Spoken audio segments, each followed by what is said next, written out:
Olá, voltando para o último vídeo desse tópico de compreensão das necessidades dos usuários e de especificação dos requisitos, né, que é a primeira etapa do processo de design de interação, e nós levantarmos os requisitos do sistema, os requisitos de interação do sistema que será desenvolvido. Então, a gente vai falar sobre história de usuário, que é uma técnica muito utilizada, tanto na engenharia de software quanto no design de interação, para especificar os requisitos do sistema computacional. Então, na história do usuário, ele descreve uma funcionalidade, tá? Ou uma interface, obviamente que toda funcionalidade tem uma interface que é o mecanismo pelo qual o usuário interage com aquela funcionalidade, que tem valor para o usuário de forma simples e clara. E ele deve responder as seguintes perguntas. Ou seja, uma história deve ter o ator, tá? Que é quem vai utilizar a funcionalidade, é o usuário, tem que ter uma ação que esse usuário executará e tem que ter um objetivo. Ou seja, o usuário, ele realizou aquela ação para quê? Então, basicamente, nós respondendo essas três... Se a gente conseguir responder essas três perguntas, a gente descreve uma história do usuário. Então, um exemplo poderia ser, como um cliente da operadora de saúde tal, por exemplo, eu quero procurar um médico pelo nome para obter o endereço do seu consultório. Então, o ator seria o cliente da operadora de saúde, tá? A ação seria procurar um médico pelo nome e o objetivo, obter o endereço do consultório. Então, veja que esses três elementos que formam a história do usuário deixou bem claro, se eu sempre pensar que eu tenho que responder essas três perguntas para poder escrever uma história, minhas histórias sempre ficarão completas e bastante ricas, contendo tanto o usuário, quanto o que é que ele vai executar e com que objetivo.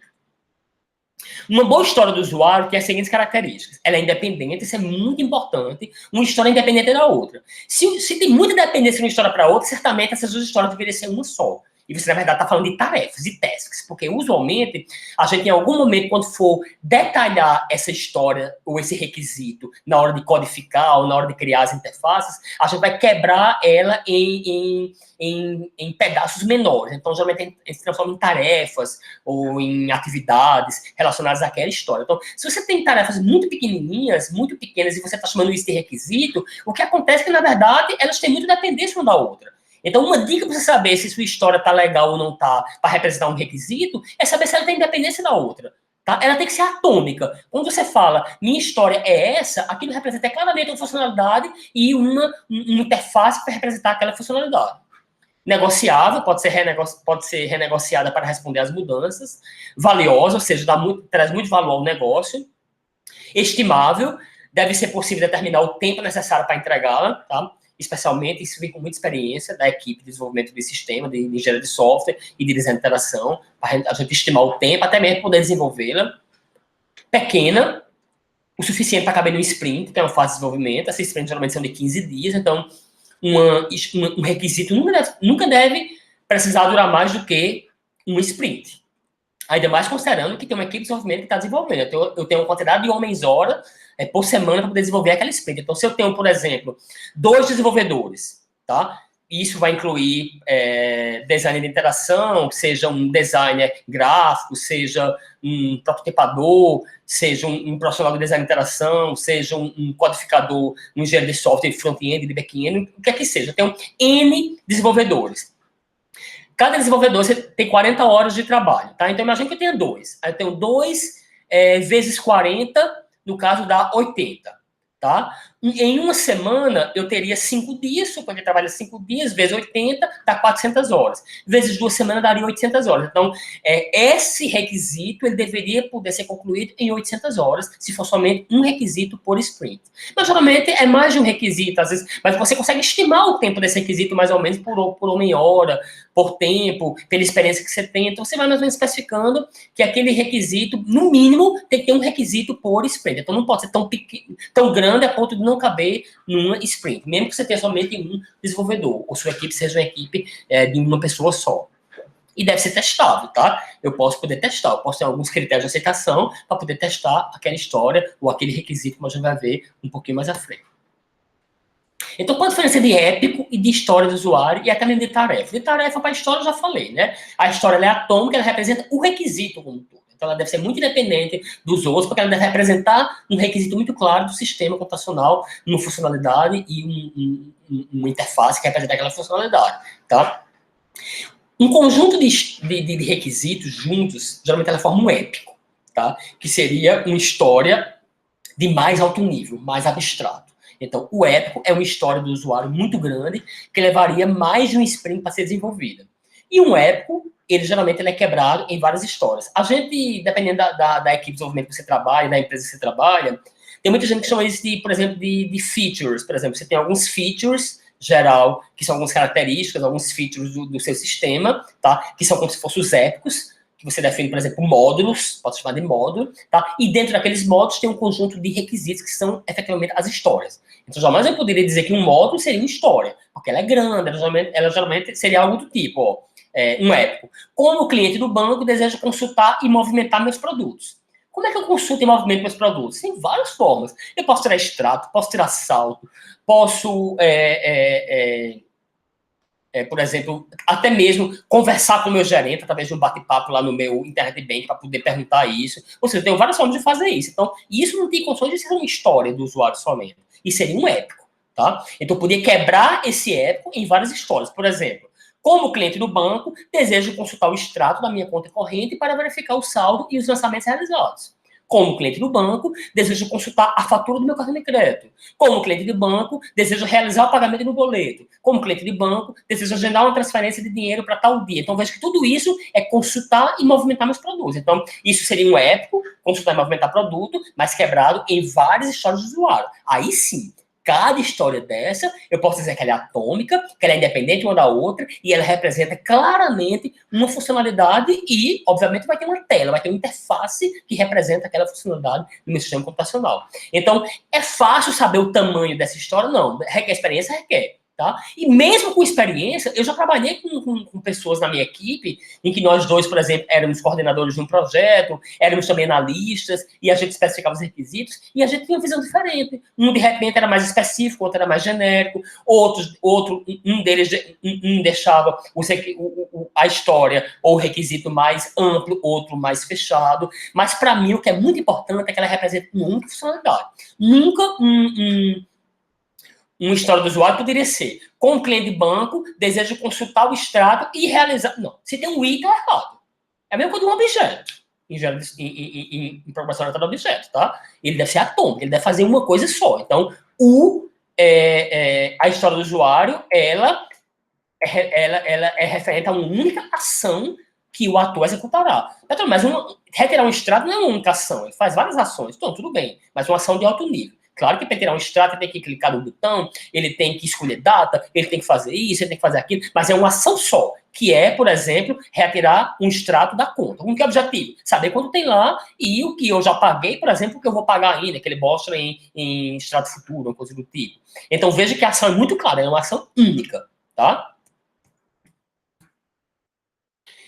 E o que são critérios de aceitação, tá? Isso é muito utilizado por testadores, por quem trabalha com testes. Então, como a história do usuário, que é o requisito, ele é de alto nível, ainda ele é de alto nível, embora ele detalhe o usuário, a ação que ele vai fazer, o propósito daquela ação, mas ainda é muito restrito.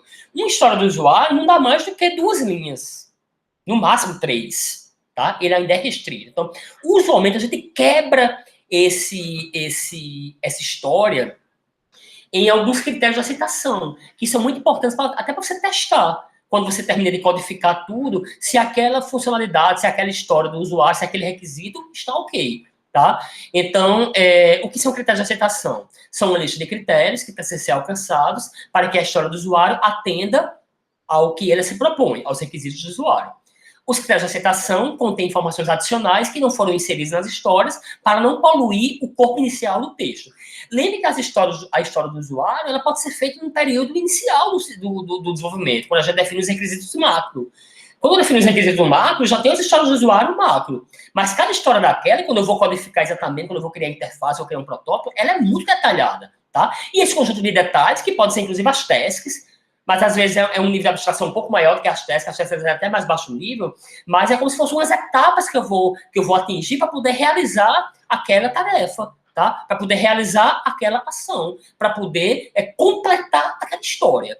Então, por exemplo, ele ajuda a definir limites para as histórias, ajuda, por exemplo, o PO, que é o Project Owner, que é aquele responsável por dizer o que a história vai ter que ter ou não vai ter que ter num Scrum da vida, ou até mesmo o time de desenvolvimento, a detalhar em alto nível o que é necessário para entregar valor ao cliente. Então, beleza. Está muito claro, Petrônio, que, por exemplo, eu, como usuário de um banco, eu quero retirar o extrato da minha conta, objetivando ver quanto me resta na conta e quais foram os outros pagamentos que eu fiz. Então, está muito claro a minha história do usuário, mas eu posso definir alguns critérios de aceitação, como, por exemplo, fazer a verificação não sei, se tem recurso na conta, ou, por exemplo, talvez perguntar ao usuário o tipo de extrato que ele vai querer, o nível de detalhe que ele vai querer, se ele vai querer um extrato mais simplificado ou mais complicado ou mais complexo. Então, são algumas tarefas a mais que eu posso ter para que eu possa detalhar e possa verificar se eu estou atendendo ou não aquela história ou aquele requisito, tá? Então, aqui tem um exemplo. Por exemplo, eu tenho esse user story aqui, que é a história do usuário. Como um operador de marcação de consulta, eu gostaria de visualizar a agenda de consultas dos médicos para saber quais horários estão disponíveis para novas marcações. Então, veja que isso é uma funcionalidade do sistema de agenda médica lá que eu estou fazendo para o consultório, tá? E que vai ter uma interface para fazer isso, obviamente. Então, quais são os critérios de aceitação que eu poderia ter relacionado a essa história?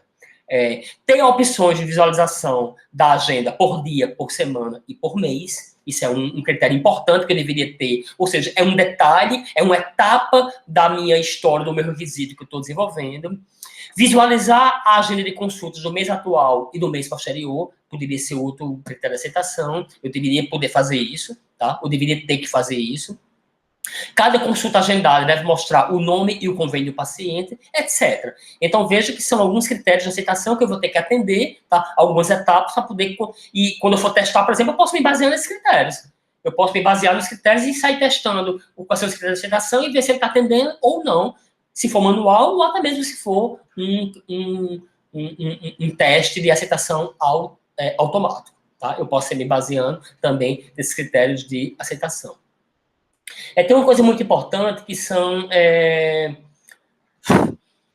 que a gente tem alguns delimitadores no sistema que é muito comum. Por exemplo, imagine que a gente está desenvolvendo um sistema que alguma funcionalidade ou algum requisito que eu estou desenvolvendo, alguma história, ela diz respeito, por exemplo, a uma busca que eu vou fazer. E essa busca tem um valor mínimo, pode ter um valor máximo. Então, esses elementos de valor mínimo e de valor máximo são coisas que eu vou ter que considerar na hora que eu estiver executando aquela funcionalidade. Então, isso pode virar um critério de aceitação. Verificar, por exemplo, se o valor mínimo foi atendido, ou verificar, por exemplo, se o valor máximo foi atendido. Verificar se o usuário tem recursos para realizar esse saque. Imagino que seja da história do usuário relacionada ao saque que ele pode fazer na conta. Verificar se tem saldo suficiente, ou se o limite do cheque especial permite que ele faça aquilo. Então, são alguns passos que eu faço para poder realizar a minha história. Isso tudo é um extra que eu estou mostrando a vocês. Obviamente, vocês vão estudar muito isso na disciplina de APS, mas o importante é você entender como especificar as histórias dos usuários, que é o que interessa a gente aqui, tá? Que é definir o usuário e o que é que ele vai fazer e por que ele vai fazer aquilo. Basicamente, é o que tem que ter na história do usuário. Outra técnica de especificação de requisitos de interação que é muito utilizada é o de cenários de interação. Tá? Inclusive, lá no Google Classroom, eu vou botar um exemplo de um cenário de interação, de um case real que eu já participei. Então, o cenário de interação, diferentemente da história do usuário, ele é mais completo. Tá? Geralmente, um cenário de interação ele é um texto maior que dentro dele eu poderia identificar mais de talvez mais de uma história do usuário, ou até mesmo uma só que você meio que uniria a história do usuário com os vários critérios de aceitação, porque ele descreve como é a interação do usuário com a questão computacional. Então, veja que é um nível de detalhe bem grande. Usualmente, a gente não consegue fazer isso no primeiro momento, esse nível de interação. Já é no momento que você está detalhando aquele requisito, já em vias de prototipar ou em vias de codificar, tá? Então é muito rico, ele é um pouco trabalhoso de fazer também, mas ele dá muitos insights de você ter que pensar já como é essa interação. Nessa interação, eu não tenho que pensar já em objeto de interação, não. Se é um botão, se é um tab, se é um menu, se é um submenu, não. É a nível de tarefas que ele vai realizar. Sem precisar detalhar ainda que como é que vai acontecer isso, mas é o processo de interação. O usuário interage com tal coisa, tá? Retorna tal coisa para ele visualiza aquilo, ele toma a decisão, ele repassa outra informação, ou seja, é todo o processo de interação. Ou seja, se é um cenário de interação, ele vai ter duas vias. Vai ter a via usuário e vai ter a via interface, ou sistema computacional, que vai estar sendo desenvolvido, tá certo? Então, os cenários são narrativas sobre pessoas ou usuários realizando uma atividade ou um conjunto de atividades para alcançar um ou mais objetivos. Então, veja que eu podia... É quase o mesmo conceito de história do usuário, tá? Só que aqui é totalmente detalhado. Ele detalha totalmente a interação até que termine de... Então, até que eu podia ter um cenário, uma história do usuário e depois o cenário de interação na hora de detalhar os requisitos? Claro que sim. Tá? Seria muito rico. Então, eu definiria essa história do usuário inicialmente, até mesmo para poder fazer o cronograma do sistema, quebrar os requisitos nas várias sprints que eu vou ter, nas várias fases. E no momento que eu chegar naquela sprint, que eu tiver que prototipar, que codificar e tudo mais, eu posso criar o cenário de interação detalhadamente para pensar como é que vai ser a interação entre o usuário e o sistema para realizar aquela história. Os cenários de problemas investigados na atividade de análise, descreve a situação atual, evidenciando problemas e oportunidades de melhora. Então, por exemplo, imagine que a gente fez um conjunto, a gente está refatorando um sistema computacional, tal funcionalidade, tal modo do sistema que está ruim, foi identificado que está ruim, a gente vai melhorar ele.